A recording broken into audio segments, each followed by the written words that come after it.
se pasan sinsabores Sí, totalmente. en la radio.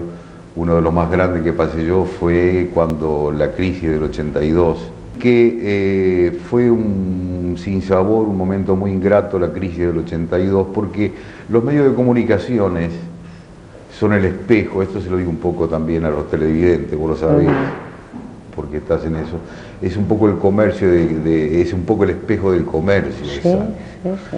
Entonces, si en alguna oportunidad afecta económicamente una parte del comercio, enseguida y la repercute. otra sigue bien, la radio inmediatamente cayó con la primera que Lo cayó. lo siente como... Eso es una cosa... Sí, sí. En el 82 fue tremendo, fue terrible.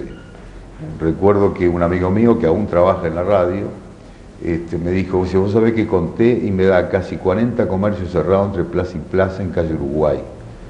¿Te imaginas lo que significaba vender publicidad en el año 82? Sí. Y también muchísimas alegrías, ¿no es cierto? Qué cosa linda, ¿no? Digo, cómo uno empieza a recordar cosas, pero a veces la memoria nos juega una mala pasada y siempre hay alguien que está ahí como apuntador para llamar y decir, no, pero acordate de otras. Cómo de pronto toda la infancia aparece, ¿no? Sí, es cierto. Y no importa la cantidad de años, importa eso que es parte del recuerdo, que es parte de la memoria y que es parte de lo que es uno hoy, hoy por hoy, ¿no? Porque evidentemente Chencho de Giacomo es lo que básicamente se formó en aquel barrio Lazareto, con esos amigos, ¿no? Con esas barras de amigos. Es cierto, sí. Bueno, la verdad que ahí en esa esquina, ya con mi papá, que ya te digo, fueron 3 años que prácticamente vivimos solo los dos, yo le estoy totalmente agradecido y tengo la gran suerte, la enorme suerte de mis hijos.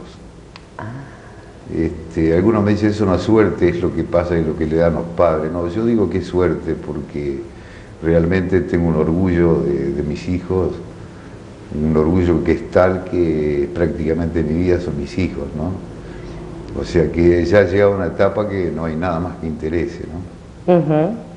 A pesar de, digo, a no ser las cosas simples de la vida, que siempre Totalmente, son las que más pero es como que emocionan o sirven. Sí, sí, sí. No sé, estamos en una edad como el que para empezar es tarde y para dejar es temprano.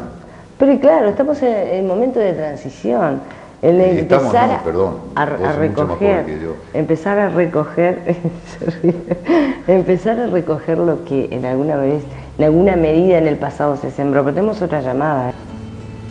¿Cómo uno va caminando en la vida, Chencho? ¿Cómo va formándose y formando a los demás?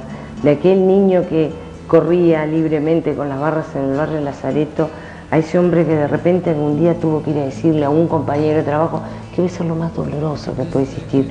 Mira, hermano, estamos mal y tenemos que mandarte a seguro de paro, pero yo ahora voy a mandar un segundo corte comercial y después retomamos nuevamente esta conversación porque hay mucho, mucho todavía para conocer. Haciendo referencia a lo de Jorge Núñez, él fue uno de los que tuvo que, digamos, entre comillas, bancarme. Mi primer trabajo fue en la cantina de Universitario. Ese fue mi primer trabajo. Trabajaba en Universitario, Jorge, como bien dijo, de los 12 años somos amigos, una barra bastante grande que había ahí. Y muchas veces me sorprendía, ¿no? Yo me ponía a transmitir los partidos de básquetbol, sin conocer a nadie en radio, ¿no es cierto? Y por ahí me sorprendía a alguien y yo estaba transmitiendo el partido de básquetbol. Cuando salíamos por calle Uruguay, al volver, era muy común, bueno, hasta ahora, ir a calle Uruguay. Al volver, siendo chiquilina de 15, 16 años, yo me leía todos los letreros que había y a manera de locutor. Claro. ¿Comprendés? El letrero que veía lo... Sí. Y entonces, claro, te imaginás qué importancia podía tener para los que venían conmigo, que veníamos disfrutando de una noche de salida, en fin. Y bueno, Jorge era uno de los que tenía que soportar eso en mí, porque era era propio de mí. Que te digo, fue sin quererlo o sin esa intención, Mi padre supongo que se sentiría muy orgulloso ahora porque a él le gustaba mucho la radio, ¿no? De que yo estuviera vinculado al tema de la radio. Bueno, y ahí fue cuando en el año 63 me presenté al concurso de radio cultural. En el 63, el 1 de marzo del 63 fue que comencé a trabajar. O sea, de los concursantes que se fue haciendo por... ¿Cuántos eran los que se presentaron? ¿Se acuerda? A mí me tocó el número 86. ¡Wow! ¿Vos lo conociste a Valvela? Sí, cómo no. Sí, sí. Muy conocido en radio. Recuerdo que cuando yo fui, y fíjate por qué voy, porque mi hermano, que era el cantinero realmente universitario, me pidió que lo acompañara a... Bueno, iba a nombrar un producto, que lo acompañara, que iba a hacer un negocio, porque venía carnaval. Sí. Y en carnaval trabajaba mucho la cantina. Entonces iba a hacer un negocio con una bebida. Exacto. De exclusividad. Y en ese transcurso dice, ¿por qué no vas y te presentás a Cultural, que hay un concurso, que bromas tanto con la radio? Y yo le dije, voy. Y entonces dice, bueno, cuando terminemos de salir de la urreta, perdón. No importa, adelante. Es parte de la historia de Salto. Bueno, vamos y pasás por la radio, y claro que voy, le dije. Y yo muy valiente, y nos dirigimos y fuimos y no aflojábamos ninguno de los dos, y yo entré, y él detrás mío. Entonces nos hicimos grandes amigos con el Pato Valvela. Y estaba él ahí, me toca el número 86, te imaginas una cantidad de gente. Y él muy común, su nombre, Inocencio Villar como fin. Y llega una parte, llenando el formulario, ¿no?, de la inscripción, que me dice estudios, y yo le dije primario, y ahí me quedé. Y él puso primario y yo pensaba entre mí, digo, pucha, si no fui al liceo, ser locutor es tremendo, porque, y más en aquel tiempo, viste, que había muy buenos locutores, y al ser menos las radios, había más dedicación a la locución, o sea, los directores de la radio se dedicaban más al buen locutor. No digo que ahora haya locutores malos, te digo que era distinto, era más exigente. Y le dije, estudio primario y comerciales. Y él puso comerciales. Después nos reíamos, no me acordábamos. Ahí fue el comienzo. Chencho, estábamos en la radio, ¿no? Estábamos en ese número 86 que tocó como locutor, ingresa.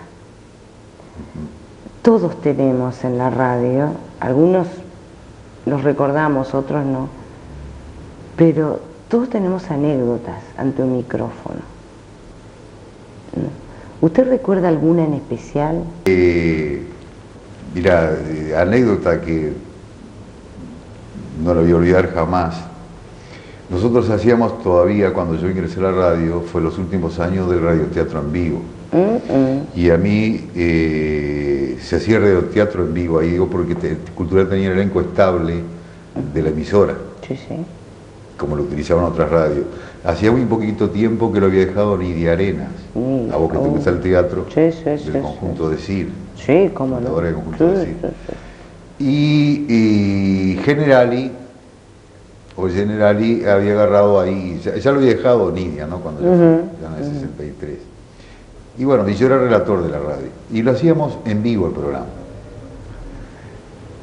Y en una parte, vos sabés que teníamos muy pocos efectos musicales, había unos discos 78, y había una parte, un parlamento larguísimo, pero larguísimo el parlamento, que estaba solo Generali. Y entonces, él estaba en la estación Retiro de Buenos Aires,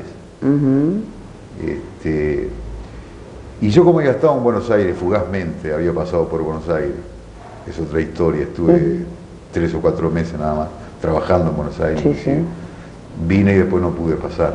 Bueno, si no, otro hubiera sido la historia tal vez. Otro hubiera sido la historia. Bueno, y Gilberto Generali con un parlamento muy largo, y el único sonido que teníamos era un disco 78 del pito de un tren que hacía pipi, la única ambientación, y entonces nos pedía, porque él pensaba, se encontraba solo en Buenos Aires y pensaba en voz alta, o sea, que era el parlamento de él, y nos pedía murmullo y cosas, y a mí se me ocurre, la hacíamos en la fonoplatea de la radio. A mí se me ocurre decir, diario, crónica, me salió perfecto, me encantó y me hacía así, que le seguía. Sí, crónica, diario. Claro, y yo sabía eso porque había estado en Buenos Aires. Claro. Y acá ni conocía el diario Crónica, sí, ¿no? sí. Bueno, y Benítez, que era el operador, que estaba lejos, pega un grito, pues estaba lejos porque estaba haciendo, había 2 mesas, ¿no? La de la cabina y la mesa que estaba en la fonoplatea, allá al lado del piano. Sí. Y lejos eso estaba del micrófono. Y pega un grito mientras yo digo, y otros hacían murmullo y charlaban y hablaban y eso, porque el parlamento era largo, pone el disco, él lo ponía y lo sacaba porque hacía pupú y se terminaba, ¿no? El sonido. Sí. Y gritó de allá, ¡Fanán, Frutti! Mirá. Fue todo, bueno, se completó. Eso fue, y se empezó a retirar y le hacía señas y él quedaba así, no sabía que nos reíamos. Entonces Gilberto no aguantaba la risa, se retiró, tapaba el micrófono y decía, poné un disco. Claro. Fue algo, y le salió, pero fue una cosa, después comentábamos, igualito a Mudrú, pobre Mudrú, que fue un personaje, ¿sabes? Sí. Y el grito le salió igualito a Mudrú, ¿viste? O sea, una anécdota cómica de las cosas que se hacían en vivo. Bueno,